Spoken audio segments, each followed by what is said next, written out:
여러분 반갑습니다. 신입교사 양성교육에 오신 여러분들을 진심으로 환영합니다. 저는 신약개론 강의를 하게 된 최경원 전도사입니다.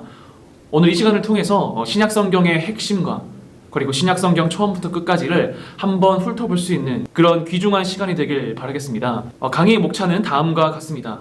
다음과 같은 순서로 오늘의 강의를 진행하도록 하겠습니다. 신약을 말하기 전에 성경에 신약 말고 어떤 성경이 있을까요? 구약이 있죠. 여기서 한 가지 더 질문을 드리겠습니다. 이 성경에서 구약이랑 신약 중에 더 중요한 책은 어떤 책일까요? 한번 잠시 멈춰서 생각해 보시면 좋을 것 같습니다. 정답은 둘 다입니다. 많은 사람들이 신약이 그나마 최근에 쓰여졌으니까 더 중요하지 않을까 생각하는데요. 그런데 그렇지 않습니다. 둘 다 중요합니다. 구약을 모르고 신약을 읽으면 길을 잃게 됩니다. 사도 바울이 서신서라는 장르를 신약 성경에서 썼는데요. 바울이 서신서를 썼을 때 신약 성경이 과연 있었을까요? 없었습니다. 구약을 기반으로 서신서를 작성하였습니다. 그러니까 구약 성경과 신약 성경 둘 다 모두 중요합니다. 신약계관을 배우기 전에 구약 성경과 신약 성경 모두 중요하구나, 이 사실을 먼저 인지하셨으면 좋겠습니다. 신약은 흔히 새 언약이라고도 합니다. 많은 이단들은 자신들이 새 언약이라고 주장합니다. 이 새 언약이란 정확히 말하면 예수 그리스도의 피로 세워진 것입니다. 꼭 기억하셨으면 좋겠습니다. 새 언약이란 예수 그리스도의 피로 세워진 것이다. 신약 성경의 전체적인 흐름은 이렇게 진행됩니다. 사복음서에서 그리스도의 생애, 그리고 초대교회, 복음의 확산, 이렇게 이어집니다. 혹시 여러분들은 신약 성경이 어떤 언어로 쓰여졌는지 아십니까? 이 헬라어로 쓰여져 있습니다. 그리스어로 쓰여졌지요. 이 외국 영화에서 보면 그리스어를 참 많이 인용하는 그런 장면이 나오는데요. 혹시 여러분은 이 마블에서 나온 어벤져스라는 영화 보셨습니까?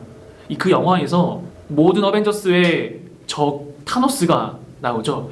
이 타노스는 원래 현대 그리스어 이 타나토스, 죽음이라는 뜻에서 유래된 이름입니다.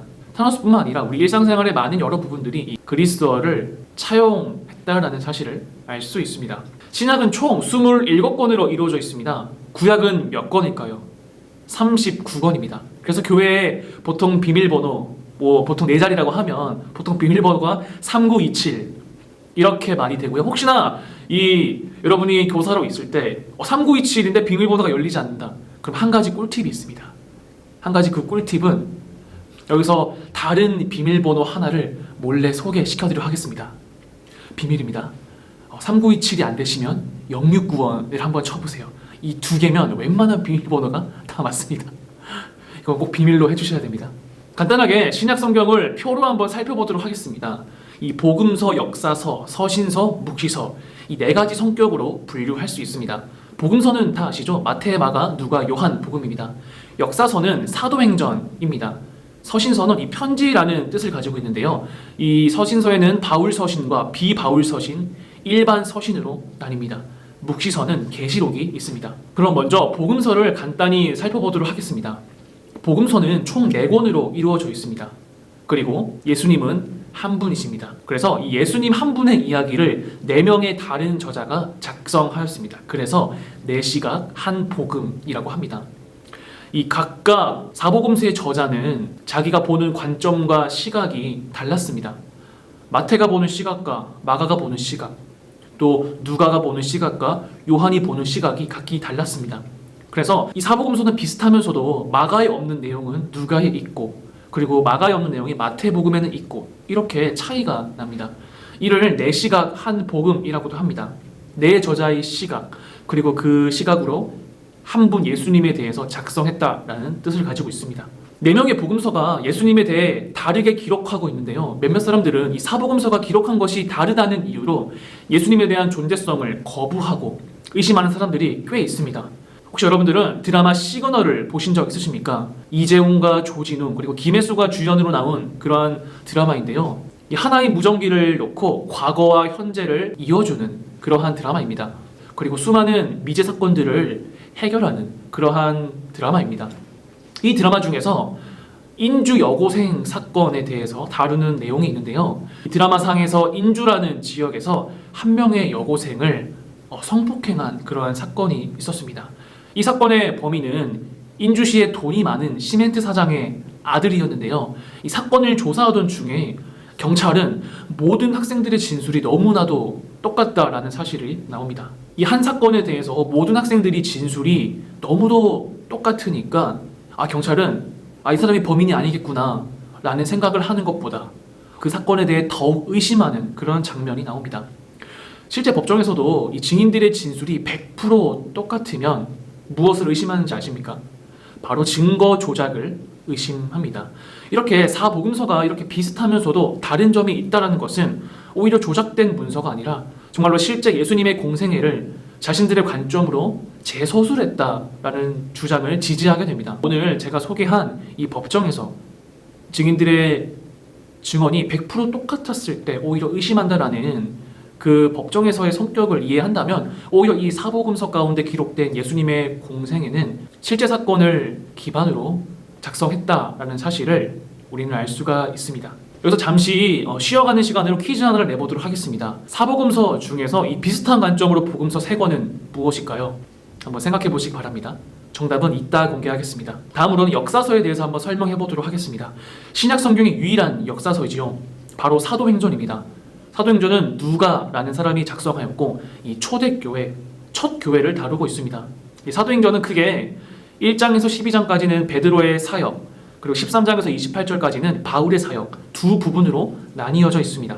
사도행전 1장과 2장은 베드로가 유대 사람들을 중심으로 사역을 진행하였고 유대인들은 이방인도 구원에 속한다는 사실이 받아들여지지 않는 상태였습니다.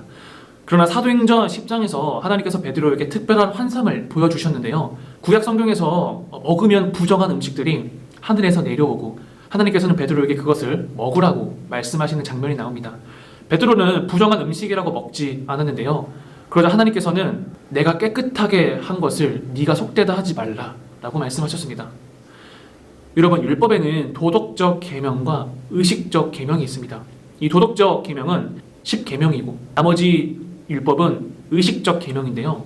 이 나머지 부정한 음식, 제사법 이런 율법은 예수님에 의해 완성하였기 때문에 이제는 의식적 율법보다 더 큰 예수님의 율법을 따라가므로 예전에 구약시대에서 지켰던 의식적 율법은 폐하여졌습니다. 그런데 유대인들은 이러한 사고건을 쉽게 받아들이기가 어려웠습니다. 이 베드로가 본 환상의 주된 요지는 이제 유대인뿐만 아니라 이방인까지도 복음을 받아들이게 된다라는 뜻입니다. 과연 그렇다면 예수님이 오시기 전 구약시대에 이방인에게는 구원을 받을 기회가 없었을까요?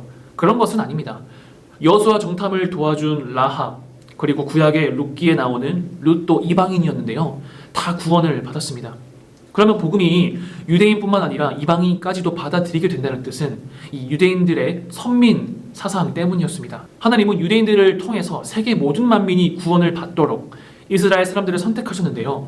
이제 그 선민의 선택이 유대인뿐만 아니라 이방인 모든 족속으로 받아들이게 됐다라는 뜻입니다.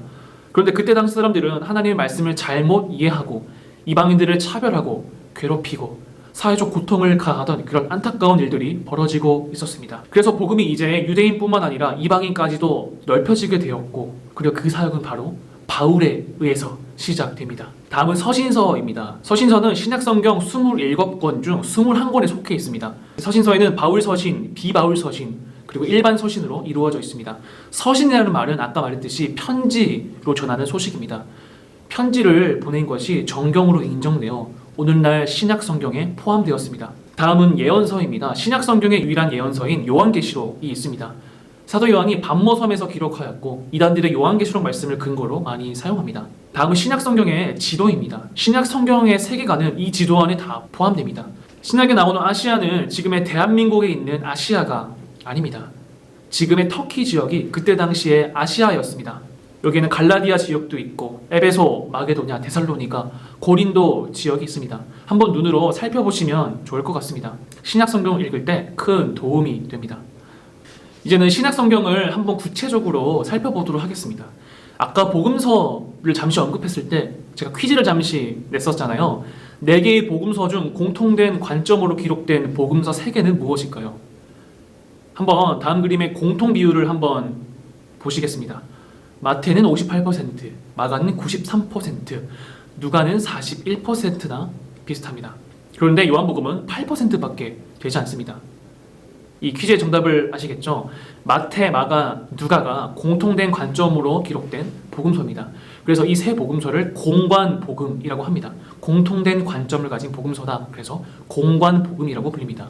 이 표에서 각 복음서의 특징을 한번 간단히 알려드리겠습니다. 마태복음은 율법을 강조하고 마가복음은 이야기 형식으로 처음부터 끝까지의 흐름이 있습니다. 누가복음은 이방인 소외된 자를 강조하고 요한복음은 신앙적입니다. 이 사복음서에서 가장 핵심이 되는 복음서는 과연 무엇일까요? 그것은 바로 마가복음입니다.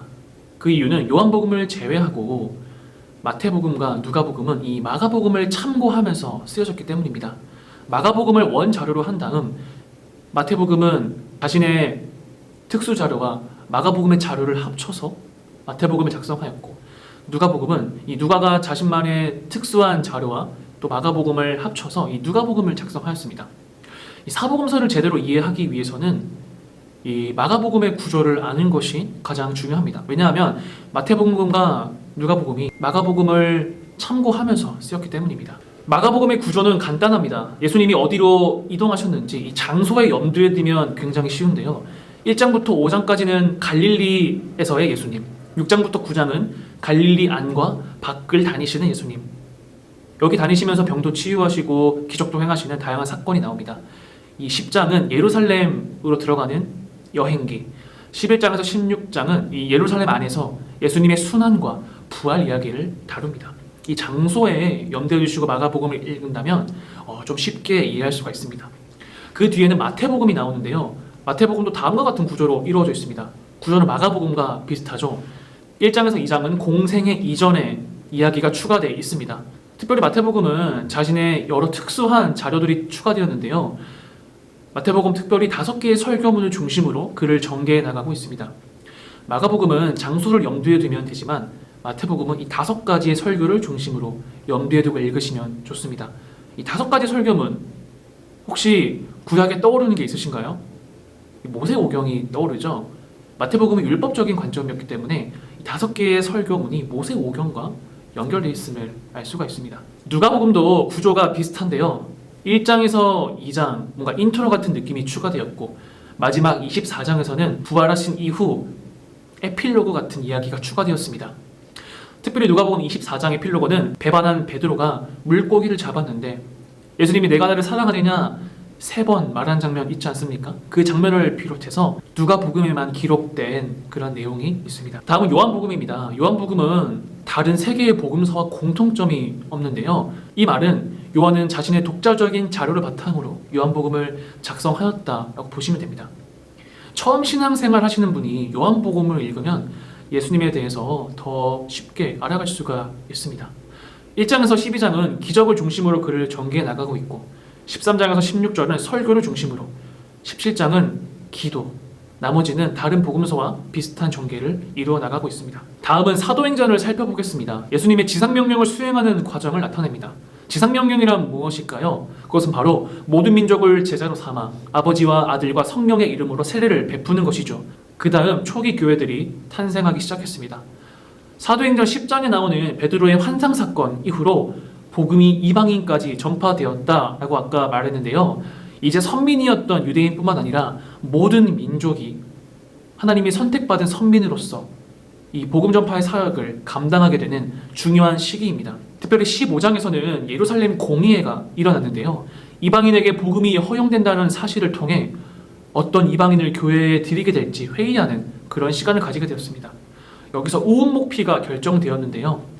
우는 우상의 더러운 것, 음은 음행하지 않고, 목은 목매어 죽인 것과, 피는 피째 먹지 않는 이방인들을 제외하고 다른 이방인들을 허용하자라는 공의의 결론이 났습니다. 이때부터 공식적으로 이방 선교가 시작되었습니다. 다음은 서신서에 대해 알아보겠습니다. 먼저 로마서입니다. 로마는 사도행전 1장에서 오순절 성령감리 사건 이후 유대인들이 스스로 퍼져나가 로마 교회를 세운 것입니다. 특별히 로마 교회는 바울이 세우지 않고 은혜 받은 유대인들이 스스로 세웠는데요. 바울은 자신이 세우지 않는 로마 교회와의 교회의 필요성을 느끼면서 이 복음의 내용을 정확히 알려주기 위해 편지를 씁니다. 기독교 신앙의 기본 교리를 설명해주는 책입니다. 로마는 법이 발달한 나라이지요. 이런 말이 있지 않습니까? 로마에서는 로마법을 따르라. 바울이 이러한 로마인들에게 복음을 알려주기 위해 법률적 요소를 넣어서 로마의 편지를 썼습니다. 로마서의 구조는 1장부터 11장까지는 교리를 설명하고 12장부터 15장은 윤리를 설명하는 내용으로 나뉘어져 있습니다. 대부분의 서신저가 처음에는 먼저 교리를 설명하고 뒤에는 구체적인 행동 강령, 이런 구조를 보여주고 있는데요. 이 바울은 교리만 지키고 행동하지 않는 그리스도인들을 수없이 보았을 것입니다. 이로 인해 이 교리를 머리로만 아는 것이 아니라 윤리적으로도 이 행동하는 것이, 하나님의 말씀을 실행하는 것이 더 중요하다라는 의미가 담겨 있습니다. 혹시나 여러분들이 서신서를 읽을 때 앞부분의 교리적인 부분뿐만 아니라 뒷부분에 있는 윤리 실천 부분도 꼭 읽어보셨으면 좋을 것 같습니다. 다음은 고린도 전후서입니다. 특별히 고린도 전서는 2차 전도 여행 시 핵심 지역이었습니다. 바울이 1년 반 정도 체류하면서 선교를 하였는데 크게 부흥하였습니다. 사실 고린도 교회가 부흥한 것은 기적과도 같은 일인데요. 보통 항구 도시에는 사람들이 많이 모여 수많은 죄악과 음란이 발생하곤 합니다. 고린도 교회는 얼마나 음탕하고 죄가 많은 도시였냐면 고린도인처럼 산다라는 뜻은 음란한 삶을 산다라는 말과 동의어였다고 합니다. 이는 고린도가 얼마나 성적으로 타락한 도시임을 알 수가 있습니다. 이런 고린도 교회가 부흥하고 빛과 소금의 역할을 잘 감당하고 있었는데요.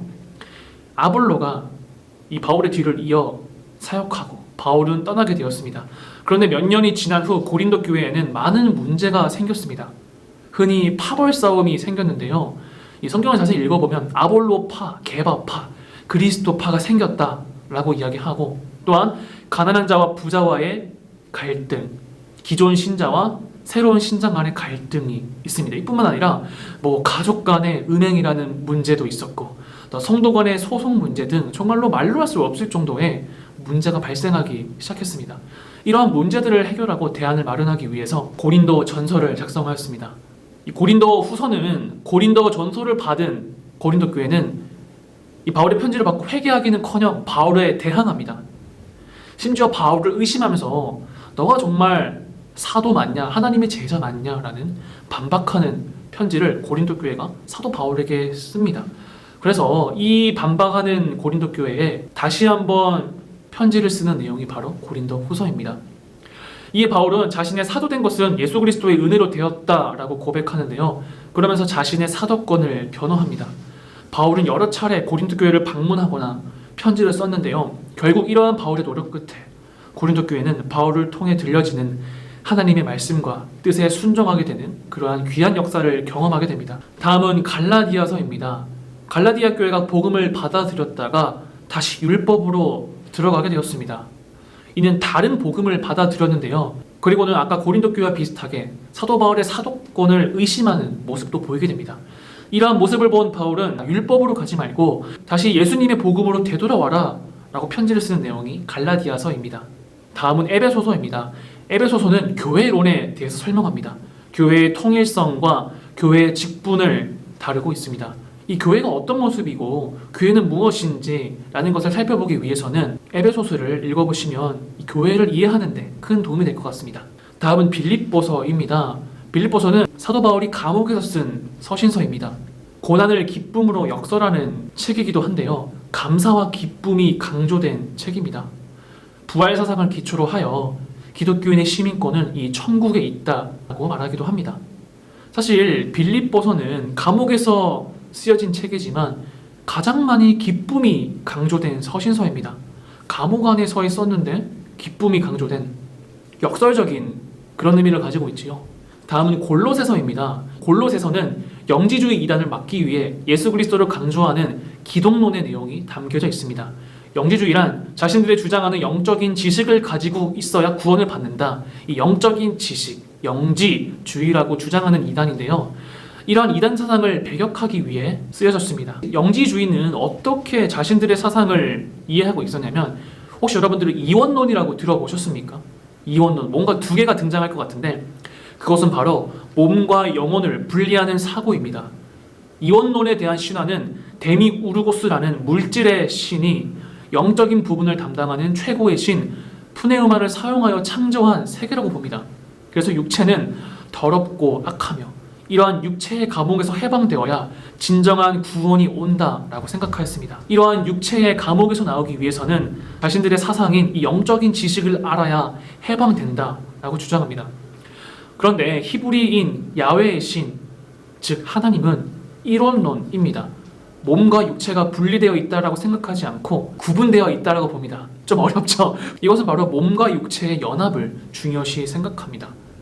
몸과 육체는 서로 연결되어 있지만 서로 떼놓을 수 없다라는 그러한 이론론이 우리 기독교의 신앙이라는 사실 꼭 기억하셨으면 좋겠습니다. 다음은 데살로니가 전서입니다. 바울이 2차 선교 여행을 할 때 이 데살로니가에 대한 지역에 3주밖에 있지 못했습니다. 그 이유는 야손이라는 사람이 박해를 하였기 때문인데요. 사도 바울은 이 데살로니가 전서를 떠나면서 디모데라는 자신의 제자를 데살로니가 교회에 남겨둡니다. 얼마 있자 이 데살로니가에 있는 디모데로부터 좋은 소식을 듣게 됩니다. 데살로니가의 믿음이 전파되었고 하나님을 잘 믿게 되었다라는 그런 내용이었습니다. 이에 바울은 데살로니가 교회에 편지를 쓰게 됩니다. 그것이 바로 데살로니가 전후서입니다. 데살로니가 전서는 이 박해에도 불구하고 예수님의 재림을 바라보며 소망을 가져라 라는 내용으로 편지를 썼습니다. 이 데살로니가 후서는 또 어떤 내용이 있냐면 이 데살로니가 전서에서 그리스도의 재림을 바라보고 소망을 가져라 라고 말을 했는데 이 성도들이 오해를 하게 됩니다. 어떤 오해를 하게 되냐면 예수님이 오시니까 나는 오늘 하루 막 살아야겠다. 부활하면 끝이니까 예수님이 오신 모든 것이 끝이니까 나는 오늘 하루 내 마음대로 살겠다 라는 그러한 이상한 신앙이 생겼습니다. 그래서 데살로니가 교인들은 자신들의 일을 하지 않고 게으르고 방탕하게 하루하루를 살아가는 사람들이 점점 더 늘어갔습니다. 이러한 사람들에게 재림을 똑바로 가르치려는 그러한 목적으로 사도 바울은 데살로니가 후서를 작성하게 되었습니다. 여기서 유명한 구절이 나오죠. 일하기 싫어하거든 먹지도 말라라고 말하며 이 재림 전까지 전통을 지키며 성실히 하루하루를 살아가라 라고 이야기하고 있습니다. 다음은 디모데 전후서입니다. 바울이 자신의 제자 디모데에게 목회 지침을 보낸 편지입니다. 한번 가볍게 읽어보시면 쉽게 이해될 수 있을 겁니다. 디도서는 바울의 그의 제자 디도에게 보낸 편지입니다. 이것도 한번 읽어보시면 쉽게 이해할 수가 있습니다. 특별히 바울의 사랑하는 두 제자 디모데와 디도가 있는데 특별히 바울은 자신의 제자의 성격에 따라 글의 문체를 좀 다르게 썼습니다. 디모데에게는 무언가 부드러운 문체로 글을 썼고요. 디도에게는 좀 강한 문체로 글을 썼습니다. 이를 봤을 때 우리가 유추할 수 있는 점은 디모데는 뭔가 마음이 연한 사람, 또 마음이 약간 연약한 사람이라고 볼 수 있는 반면에 디도는 무언가 강인하고 열정적인 사람이라서 바울이 각 사람의 성격에 맞게 이렇게 편지를 작성을 하였습니다.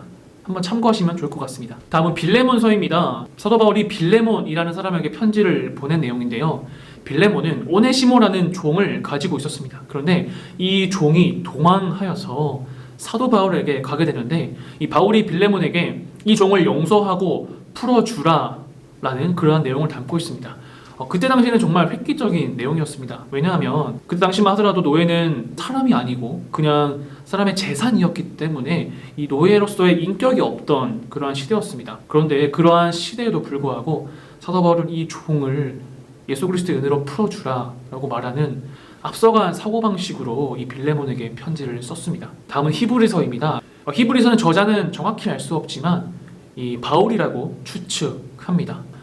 복음의 우월성을 강조하고 고난을 이기고 믿음의 순결을 강조하는 책입니다. 특히 히브리서는 이 로마 시대의 황제 중 네로 황제 박해 시대 때에 작성되었다라고 많은 신학자들이 추측하는데요. 이때 실제로 네로 황제 때 예수님을 부인하기만 하면 박해를 면하곤 했습니다. 고통을 덜 받죠. 이때 저자는 십자가를 욕되게 하지 말고 믿음을 지키라고 강력하게 권면하고 있습니다. 다음은 야고보서입니다. 실천적인 신앙과 행위로 믿음을 온전하게 함을 강조하는 책입니다. 이 야고보서를 무언가 읽어보면 자신의 정신이 번쩍 든 그런 경험을 할 수 있을 겁니다. 다음은 베드로 전후서입니다. 베드로 전서는 네로 황제 박해 때 이 소아시아 교회에게 고난을 인내하며 주를 바라보고 소망을 가지라라고 권면하는 책입니다. 베드로 후서는 이 거짓 교사를 경계하며 권면하는 책입니다. 다음은 요한 1서입니다. 요한 1서는 의와 사랑의 실천을 통해 하나님과의 교제를 권면하고 있는 책입니다. 이 책도 한번 읽어보시면 너무 쉽게 이해할 수 있습니다. 사랑을 강조한 책, 사랑이라는 단어가 이 요한 1서에는 정말 많이 나옵니다. 다음으로는 요한 2서입니다. 요한 2서는 예수 그리스도의 성육신을 부인하는 이단 사상을 경계하며 반박하는 책입니다. 요한 3서는 이 순회 복음자들을 대접함으로 진리 안에 거함을 권면하고 있습니다. 그리고 유다서는 이단 사상과 거짓 교사들에 대한 경고와 권면을 다루고 있습니다. 우리 드디어 마지막입니다. 요한계시록입니다. 요한계시록은 이 요한이 밤모섬에서 받은 계시입니다. 역사의 종말, 교회의 운명을 제시하고 있습니다. 이 요한계시록을 자의적으로 해석을 하면 안 되고 이 요한계시록에 안에 있는 성경들을 상징적인 언어로 이해하시면 될 것 같습니다. 네, 여러분 정말 고생 많으셨습니다. 지금까지 신약성경에 대해서 간단한 핵심을 정리하고 그리고 각 신약성경에 속한 그 책의 내용들을 살펴보았습니다. 우리 신입교사 양성교육을 통해서 산성교회 교회학교를 책임지고 정말 그들을 믿음으로 잘 양육하는 여러분이 되시기를 간절히 소망하겠습니다. 지금까지 신학기로를 강의한 최경원 전도사였습니다. 수고하셨습니다.